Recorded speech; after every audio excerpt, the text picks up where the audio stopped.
Pembantuku itu bernama Sari, 31 tahun. Menurutnya dia ini sudah 4 kali menikah, tapi tidak pernah bisa halimah. Sehingga mantan-mantan suami semuanya itu meninggalkannya.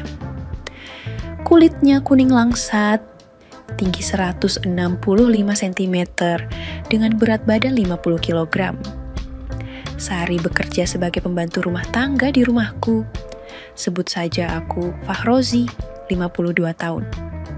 Pekerjaanku adalah sebagai pemborong bangunan, sehingga aku cukup sering tinggal di rumah berdua dengan Sari ini. Karena istriku yang telah berusia 50 tahun, sebut saja Sumiati, dan dia ini masih bekerja sebagai pegawai negeri. Sedangkan putra-putriku semuanya tengah kuliah di luar kota. Setiap pagi Sari selalu bangun jam 4.30. Sebelum bekerja, biasanya dia itu sudah mandi dengan sangat bersih, berpakaian rapi. Pembantuku itu selalu memakai rok panjang hingga semata kaki dengan baju berlengan panjang. Aku tahu kalau istriku itu senang dengan cara berpakaiannya itu, istriku selalu memujinya bahwa dia itu sopan dan soleha. Sikapnya yang santun, maupun cara berpakaiannya itu. Meskipun begitu, pakaiannya itu kesemuanya agak kuetat, sehingga aku sebagai seorang laki-laki bisa tahu kalau keindahan yang ditampilkannya itu sangat menarik di mataku. Aku seringkali melirik ke arahnya sambil terkagum-kagum melihat keindahan-keindahan yang dimilikinya itu. Sari terkadang membalasnya dengan kedipan matanya yang penuh arti. Paling telat istriku itu jam 7.15 pasti sudah berangkat meninggalkan rumah. Kecuali aku, karena aku biasanya sekitar jam 8 baru akan berangkat. Aku tahu, sebenarnya pembantuku itu sangat ingin menghampiriku dan bekerja kreatif denganku. Hal itu aku lihat dari gelagatnya yang seringkali menoleh mencuri-curi pandang ke arahku di saat kondisi rumah tengah suwepi setelah istriku berangkat kerja. Tapi dia selalu nampak pasif. Mungkin dia takut kalau ketahuan istriku. Padahal sebenarnya aku juga ingin sekali bekerja kreatif dengannya yang telah mengalaminya dengan 4 suaminya itu. Aku merasa penasaran, kenapa 4 suaminya itu meninggalkannya? Tidak enak ataukah terlalu enak bagi mereka berempat itu sehingga dengan teganya menceraikan Sari itu? Pagi itu, istriku sudah pergi bekerja, tinggallah Sari dan aku di rumahku itu. Saat itu aku belum keluar dari kamar. Aku bilang ke istriku sebelum dia berangkat kerja tadi, bahwa aku sepertinya sedang masuk angin dan bilang kalau hari itu aku tidak kerja. Bahkan istriku bilang padaku kalau dia akan minta tolong pada Sari supaya dia mau memijatku setelah pembantuku itu selesai membersihkan rumah dan mencuci pakaian. Aku tentu saja berpura-pura menolaknya. Tetapi istriku malahan sedikit memaksaku agar aku mau menerima pertolongan dari pembantuku itu. Karena apapun perintah istriku pada Sari itu, pasti akan dilaksanakannya dengan sepenuh hatinya. Istriku memang sangat percaya kepadanya, karena di hadapannya Sari itu selalu tampil dengan pakaian yang sangat sopan. Setelah istriku berangkat dan aku rasa dia sudah jauh meninggalkan rumah, aku pun berharap-harap cemas. Semoga saja apa yang ditawarkan istriku tadi itu benar bahwa akan menyuruh pembantuku yang diam-diam aku idam-idamkan itu untuk memijatku. Tak lama, berselang aku pun dibuat terkejut oleh kehadiran Sari yang tampil beda dari biasanya. Sari masuk kamarku dan telah mengganti pakaiannya dengan rok yang begitu bagus dan kaos singlet yang tentu saja semakin membuat detak jantungku jadi tidak beraturan akibatnya. Apalagi ditambah aroma harum parfum darinya. Rambutnya yang biasanya disanggul, kini diurai lepas memanjang hingga sepinggang. Kali ini, aku pasti akan bisa mewujudkan semua mimpi-mimpiku selama ini dengan pembantuku ini. Gumamku dalam hati. Aku pun berpura-pura memejamkan mataku sehingga Sari semakin mendekat dan berusaha membangunkanku. Pak, permisi Pak. Panggilnya dengan suara yang dibuat sedemikian menarik untuk aku dengarkan. Maaf Pak, tadi Ibu pesan supaya Sari memijati Bapak, supaya Bapak cepat sembuh dari masuk angin. Boleh saya kerjakan sekarang Pak? Ucap pembantuku itu dengan suara yang sedikit tergetar. Mungkin dia pagi itu juga sedang sangat semangat bekerja. Terlihat dari pakaian yang tidak biasanya dia pakai itu, yang sengaja dipakai khusus untuk menemuiku di saat rumah sedang suepi. Mendengar penjelasannya itu, mataku langsung terbuka dan aku semakin terbelalak melihat penampilannya itu dari jarak yang amat dekat. Sari, kamu cantik sekali pagi ini, ucapku dengan ekspresi kekagumanku. Ah, Bapak bisa saja, jadi mau dipijat tidak Pak, sesuai perintah Ibu tadi? Tanya Sari dengan senyum tersipu. Jadi dong, sahutku seraya bergeser untuk memberikan ruang bagi pembantuku itu untuk duduk di atas bedku dan melakukan pemijatan. Dan segera, aku tarik tangannya ke arah bedku yang sudah aku buat wangi. Kok wangi begini, Pak? Tanya Sari dengan tersenyum manis sekali. Aku yakin pembantuku itu jadi tahu apa yang sebenarnya aku inginkan di pagi itu. Karena kalau dilihat dari penampilannya pagi itu yang berbeda dari biasanya, itu memang sengaja dia lakukan untuk membuatku terpancing. Kami berdua kemudian mulai mengobrol ngalor ngidul. Aku tanya berapa usianya, dari mana dia berasal, sudah menikah atau belum, sudah punya keturunan atau belum. Apa yang aku omongkan masih belum to the point. Padahal saat itu Sari sudah mulai memijat pada bagian-bagian yang secara tidak langsung dapat meningkatkan daya khayal dan meningkatkan kerja kreatifku. Sungguh berpengalaman ternyata pembantuku ini, gumamku dalam hati. Aku sebenarnya sudah tak sabar ingin segera saja bekerja dengannya. Sari, setelah bercerai yang terakhir, apakah kamu pernah dengan seorang lelaki? Aku mulai mengarahkan pembicaraan kami itu ke arah yang makin jelas. Mendengar pertanyaanku itu, Sari hanya menggelengkan kepalanya dengan lugu. Maukah kalau Bapak bantu? Tanyaku semakin nekat. Seketika itu, wajahnya berubah merah padam dan segera berubah pucat. Melihat kondisi itu, aku pun tidak membuang-buang waktu lagi. Aku segera bangkit duduk dan langsung memulainya. Dan ternyata, Sari pun dengan penuh semangat memberikan respon dan balasannya. Aku yang sudah sangat lama menantikan kesempatan ini, tentu saja tidak menyia-nyiakannya. Sari, aku cinta kamu, ucapku agak bergetar. Jangan Pak, saya ini kan cuma seorang pembantu, nanti Ibu marah Iho, bisiknya kepadaku. Tanpa menunggu lama, aku pun berusaha menyingkirkan semua penutup hidanganku di pagi itu. Selanjutnya, Sari pun dengan segera bekerja kreatif sesuai teori-teori yang berlaku saat itu. Rupanya sangat berpengalaman. Gumamku semakin kagum. Selanjutnya, pembantuku itu memintaku untuk mengerjakan hal yang sama padanya, seperti apa yang telah dia lakukan padaku tadi.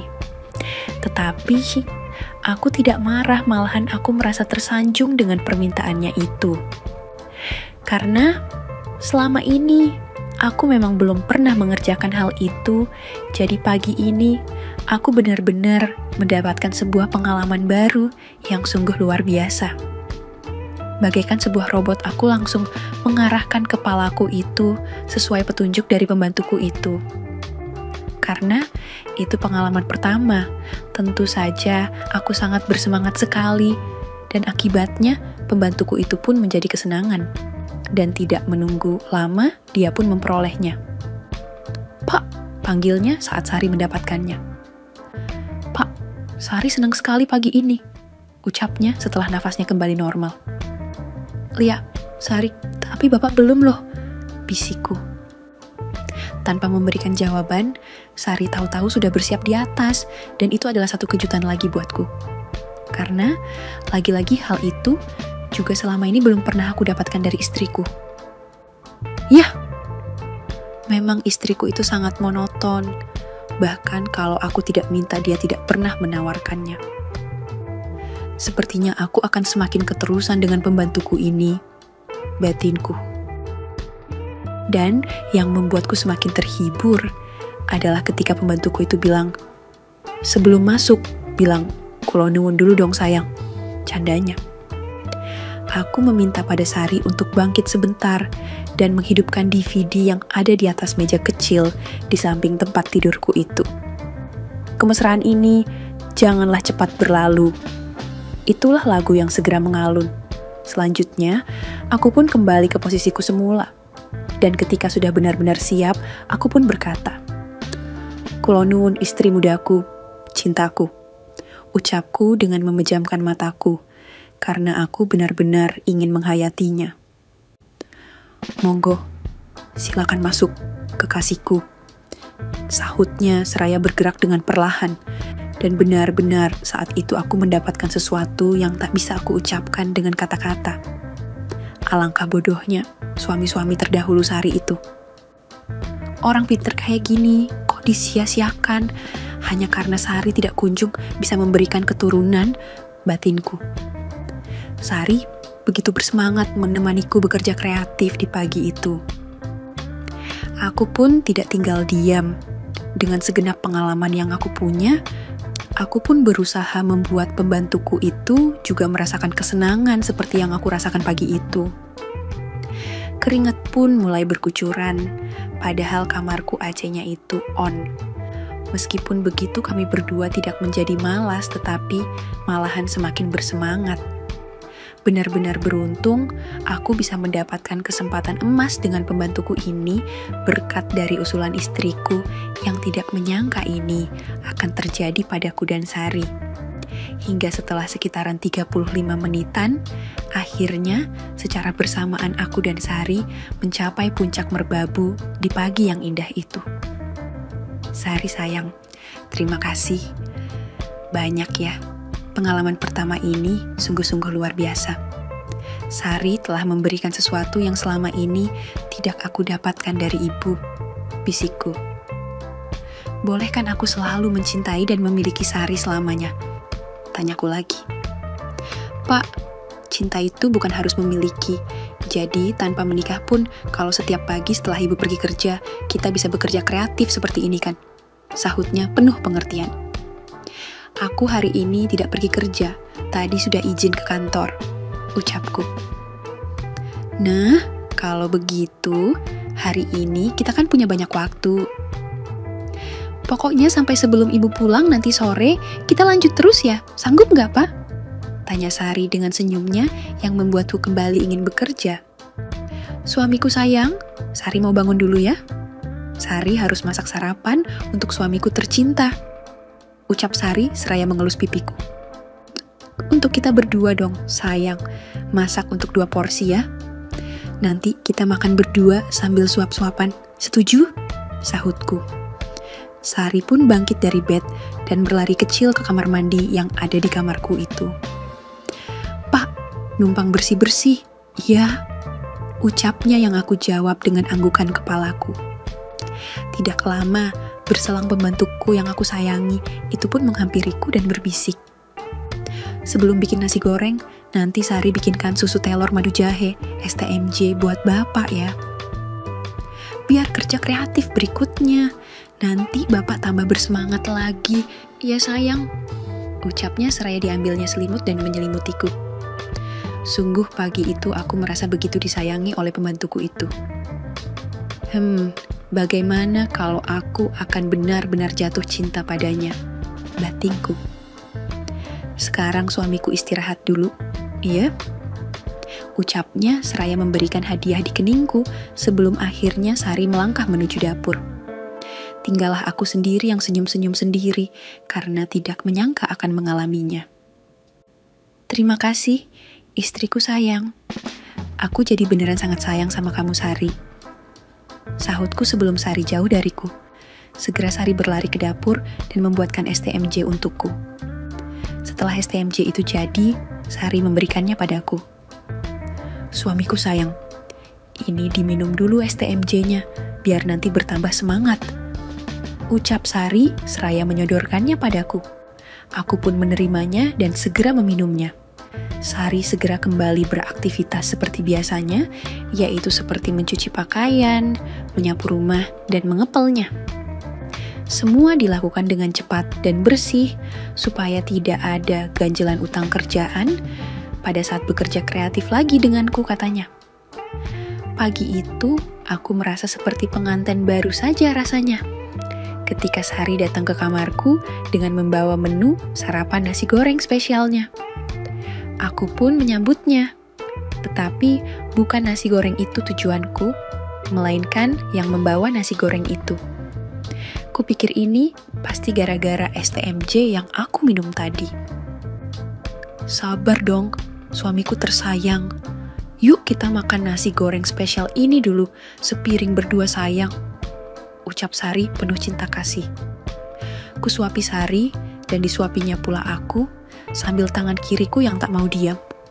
Selesai makan, kuambil segelas besar Coca-Cola, kulurkan gelas Coca-Cola ke mulutnya. Sari pun mengambil gelas dan mengulurkan pula ke mulutku. Wah, benar-benar bagaikan sepasang pengantin yang tengah berbulan madu saja. Selanjutnya, setelah selesai makan dan istirahat, kami pun bekerja kembali dengan berbagai cara, sesuai teori-teori YMK berlaku hingga sore hari menjelang istriku pulang kerja. Tenaga kami benar-benar seperti terkuras, getaran cinta kami masih terus terasa. Karena sudah sore dan istriku akan segera pulang kerja, segera Sari berlari menuju kamarnya untuk berganti pakaian berlengan panjang. Demikianlah. Selanjutnya, hari-hariku selalu aku isi dengan terus mengulangnya dengan pembantuku itu. Yang kian hari kian keterusan dan kian bervariasi kegiatan kami berdua, itu berlangsung di banyak tempat di seluruh penjuru rumahku. Bahkan tak jarang aku sengaja mencegatnya di saat-saat Sari berbelanja keperluan bulanan di pasar kota. Hotel dan losmen yang ada di kota itu selalu menjadi tempat persinggahan kami untuk mengobati kerinduan kami berdua. Itulah untungannya mempunyai seorang pembantu yang kemungkinan memang tidak akan bisa Halimah. Karena selama ini aku tidak menggunakan pengaman, tetapi selama ini masih tetap aman. Dan entah sampai kapan hubunganku itu akan terus berjalan, hingga cerita ini aku kirimkan ke channel Makyem, masih berlangsung. Bahkan aku tulis ini di saat kami berdua tengah beristirahat. Tamat. Oke, segitu dulu untuk kali ini. Semoga kalian bosku semua terhibur hari ini ya. Sekali lagi, tidak pernah lupa Mimin ingin mengingatkan bahwa tidak ada maksud untuk merusak moral. Tapi di sini, kami selaku admin channel Makyem hanya berbagi pengalaman dari viewer saja yang tentu saja tidak untuk ditiru. Terima kasih sudah mau mendengarkan kisah nyata ini. Ambil baiknya dan buang buruknya dari cerita kisah ini. Semoga hal seperti ini tidak terjadi kepada kita semua bosku. Dan semoga kita semua dilindungi dari mara bahaya. Amin ya Rabbal Alamin. Terima kasih dan sampai jumpa di cerita selanjutnya. Jangan lupa like, komen, share, dan subscribe. Oh iya, kira-kira kalian semua bosku yang terhormat kepengen kisah-kisah yang seperti apa lagi nih? Tolong berikan komentar-komentar kalian di video ini ya.